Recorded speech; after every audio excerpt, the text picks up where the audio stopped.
Thanks for the nice introduction, Mark. As you can see, the title of this session is called Azure Active Directory, the Future of Microsoft Identity, aka 4 billion authentications a day can't be wrong.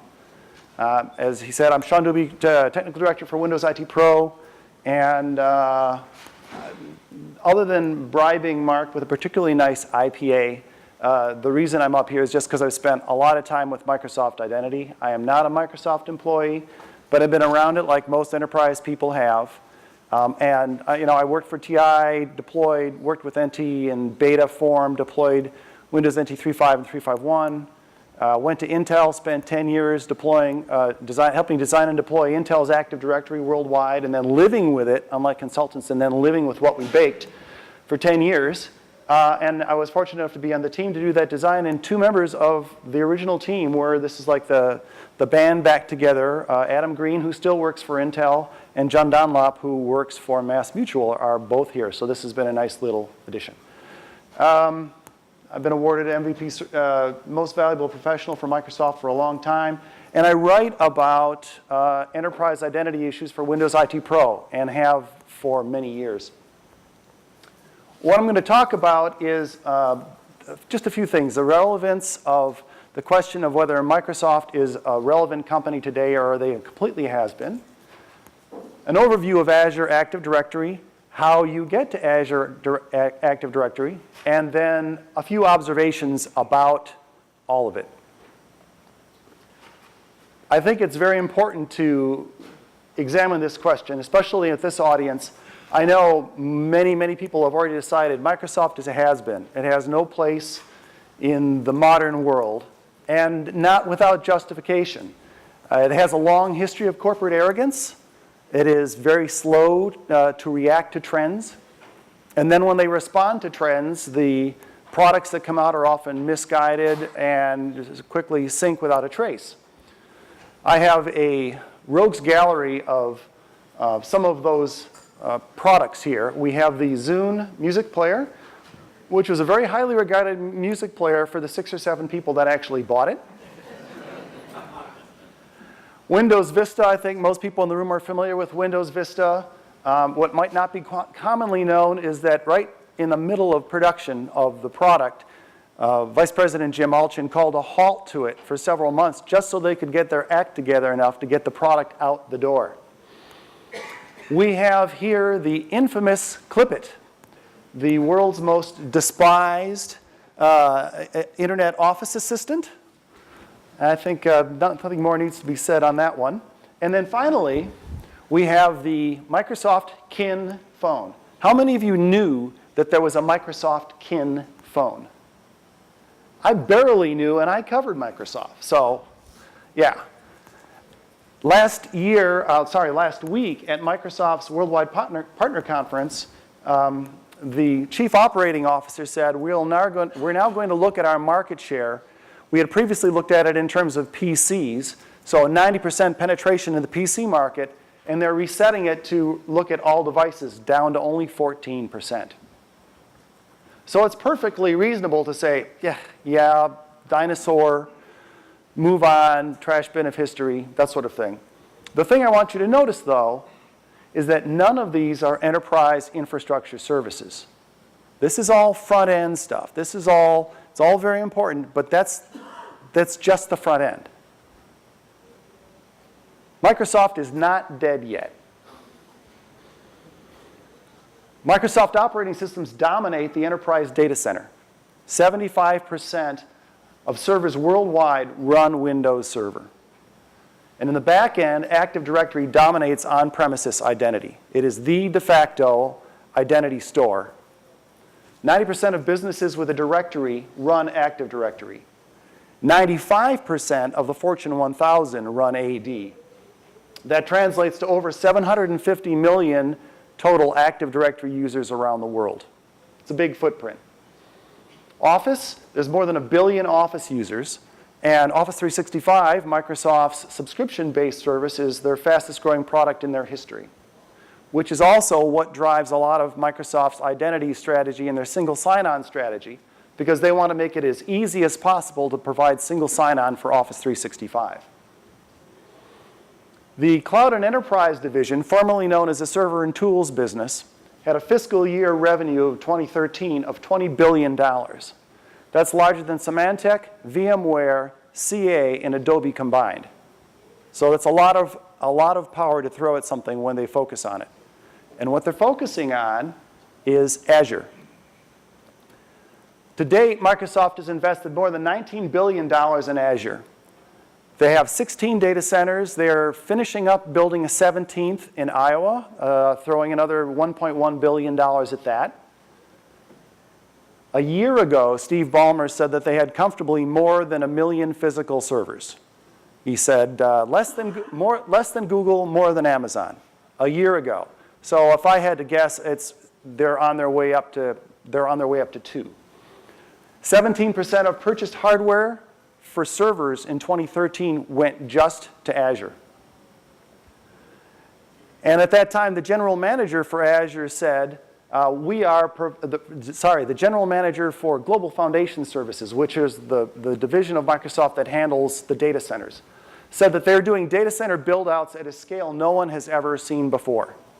Just point of curiosity, this is the Azure Dublin data center, and it's using environmental cooling outdoors. If you've ever been to Ireland, you understand why that works so well. At TechEd, Microsoft's conference, which just got all thrown up in the air, but that's another story. TechEd in June, Microsoft technical fellow Mark Rusinovich stated that they plan to double the Azure capacity in 2015 from what it is right now, and double it again in 2016. So that's serious intent, and at a scale that I still can't wrap my head around. So for all that, Azure Active Directory is Azure's identity foundation. It is the world's largest cloud directory, and they pulled off the marketing software coup of all time. When they announced Azure Active Directory in April of last year, as they announced it, they said, and oh, by the way, we have 2.9 million tenants in it already. The reason they had 2.9 million tenants in it already is because Azure AD supports all of Microsoft Online services. Office 365, Dynamics CRM, Windows Intune. So as of June, it's now up to 3.35 million organizational tenants and 326 million users. Performs 4 billion authentications per day. It hit a peak of 13 billion authentications a day because there was a bug in Office 365 Outlook, which they then corrected, but averaging 4 billion authentications a day. It is in 27 data centers around the world with 5.5 sigma availability for the last 23 months. That's 99.997% availability. So imagine an overall Azure Active Directory with individual tenants. That's all those little gold boxes in my Hitchhiker's Guide joke. I don't know if you could catch that or not. But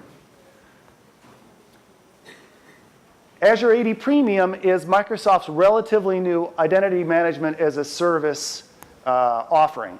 And it really is not the world's largest identity management IDaaS solution, but it could be very quickly. Because it's just because they have the tenants, and it's just a matter of people in that tenancy subscribing to it. For those of you that have had your head under a rock or have not been paying attention all week and you're still not familiar with what identity as a service is, this is just a quick architectural slide. You have your on-premise identity stores. You have this marvelous little thing called an identity bridge, which the track moderator coined the term for, in case you didn't know, little factlet there. You have the IDaaS service, which in this case is Azure Active Directory. And then, of course, you have all the web services that it connects to. Azure AD right now, as of last week, it has integrated 2,200 web services with it. And as an indication of the resources they're throwing at it, because I've been tracking it, they've been adding integration service, they've been adding web applications to this at a rate of about 120 per week for the last 5 months. It has the basic table stakes, where they seem to be using the word table stakes a lot this week. So it has the table stakes that are necessary to compete in the IDaaS market. I won't get into them right now. It's what counts actually, what I want to point out are certain individual features. I don't know if the laser on this works. Yes, it does. Okay. Particularly, they have multi-factor authentication via phone factor.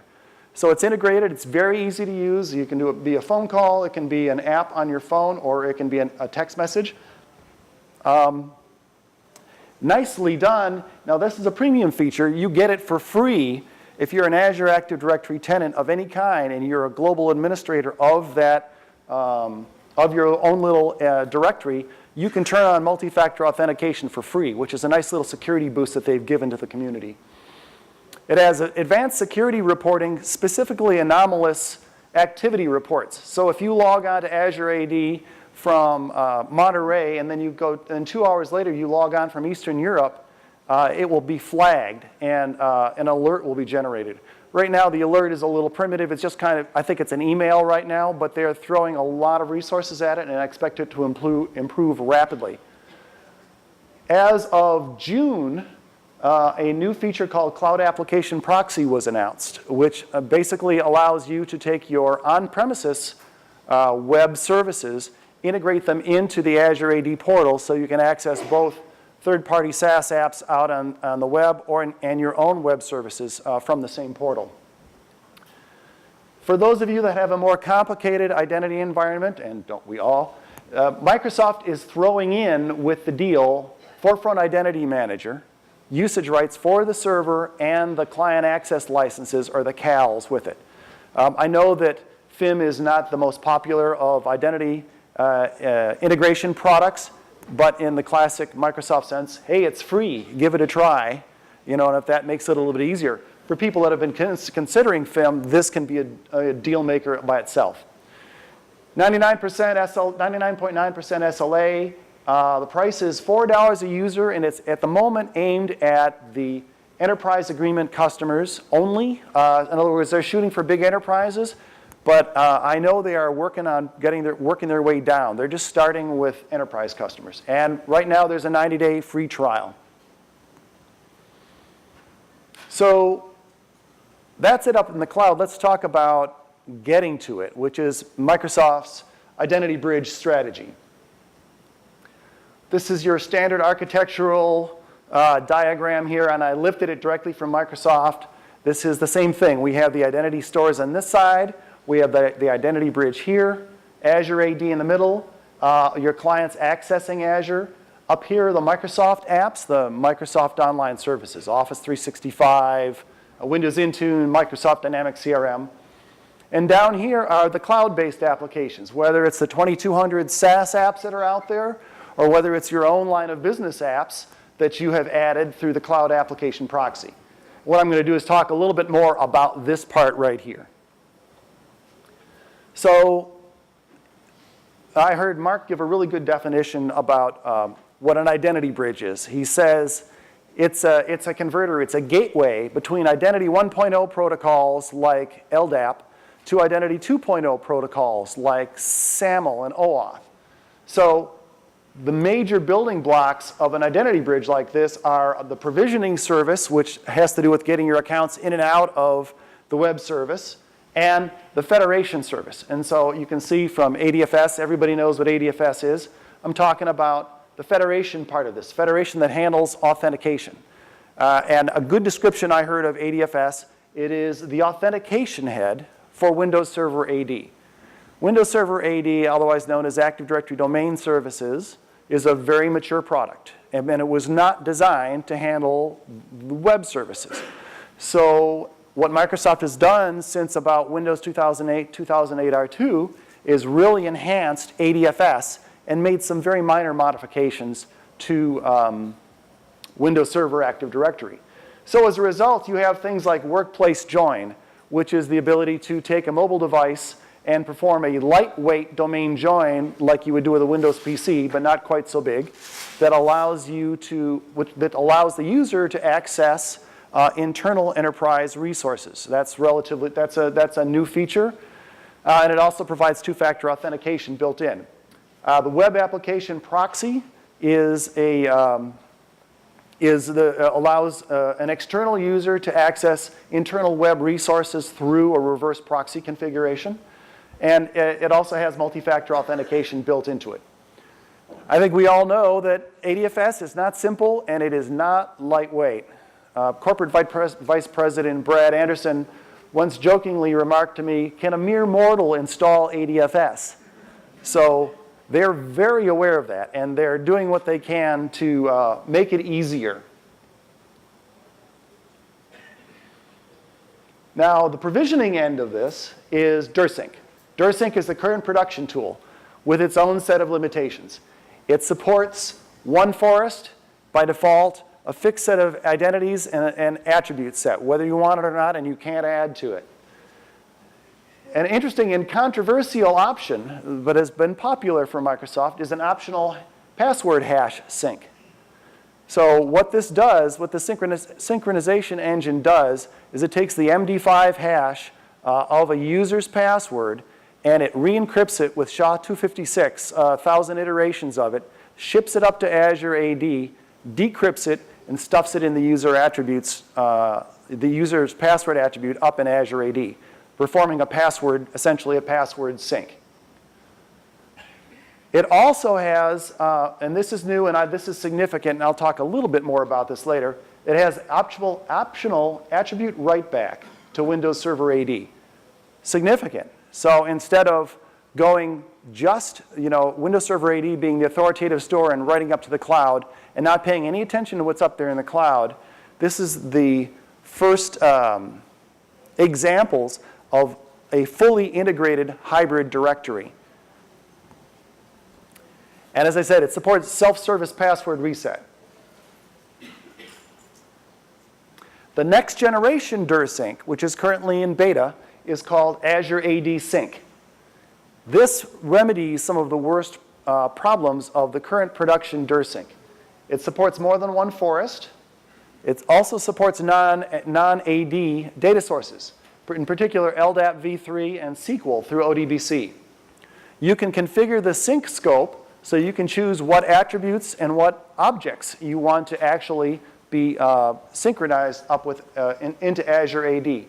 You can also configure the sync rules, which you kind of have to do once you have multiple forests.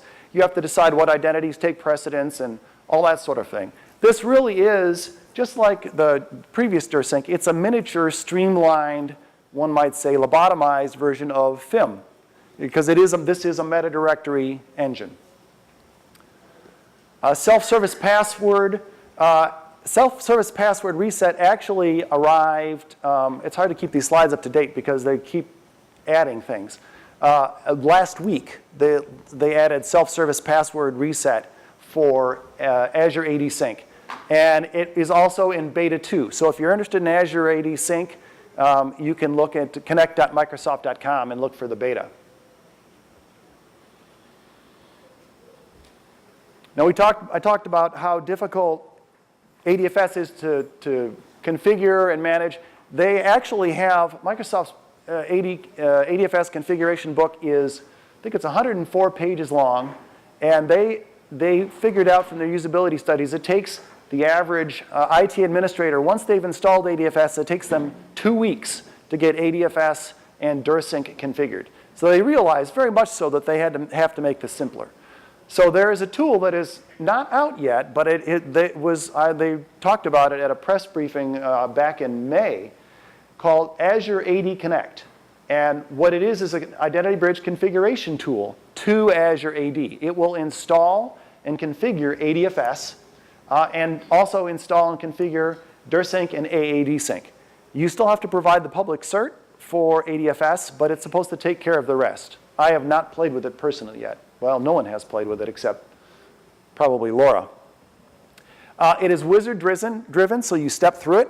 And because it supports the expanded capabilities of AAD Sync, it supports more than one forest and configurable attributes. It does have an interesting twist here. It has federation failback with password sync. What that means is you're using ADFS and you depend on it for your single sign-on. Maybe you didn't configure it because you wanted to get in a hurry, and maybe you didn't put it in the cluster. And It fails, your single sign-on fails. Well, what they're saying here is it allows you to configure DirSync with password sync in addition to ADFS. So if your ADFS craters, you can fall back to password sync. Now I'm just talking about it. I'm not saying I like password sync. I'm just revealing that it's there. Oh, and I should say, Microsoft says 50% of their single sign-on users use DirSync with password sync. Most of the users are highly skewed towards small businesses doing it. And of course, it doesn't take a rocket scientist to figure out. It's because ADFS is a pain in the butt to work in. And so they just want to get on there in a hurry. And that's the way that they choose to do it. And it was supposed to be in preview in June, and it hasn't made it out yet. But I'm sure it won't be long before we see it. Under the last bit of identity provisioning, Microsoft's API to write to Azure Active Directory is called Graph API. It now has full identity lifecycle support. So you can, under most circumstances, especially, for example, if you're an IDaaS provider, you can perform full identity lifecycle through the Graph API, and you don't have to have DirSync. If you have a hybrid exchange scenario where you have some on-prem and you have some in Office 365, it doesn't yet support that, but everything else works. And I know IDaaS vendors are moving away from having to have, they're very happy to, in the last few months, a lot of them are performing identity provisioning and outside of DirSync. SCIM. SCIM has been, Microsoft works with SCIM, and I think they said they're on the board for SCIM as well. Alex Simons, who's the Director of Program Management for Azure AD, the top guy, says, we have it in the lab, we're going to support it, but there's nothing much to talk to right now, which kind of hurts. It's the old the chicken and egg adoption thing. So kind of observations for everybody. I just wanted to reiterate, Microsoft, if you'll pardon the cliche, is all in the cloud, and Azure AD is the heart of that all-inness with the cloud. So it is being strongly resourced. There are 4 floors on Building 43 that is nothing but Azure AD people. They have 30 developers alone working on building working on building their reporting structure. I mean, their machine-based learning reports. They're, as I said, adding SaaS apps at the pace of about 120 per week.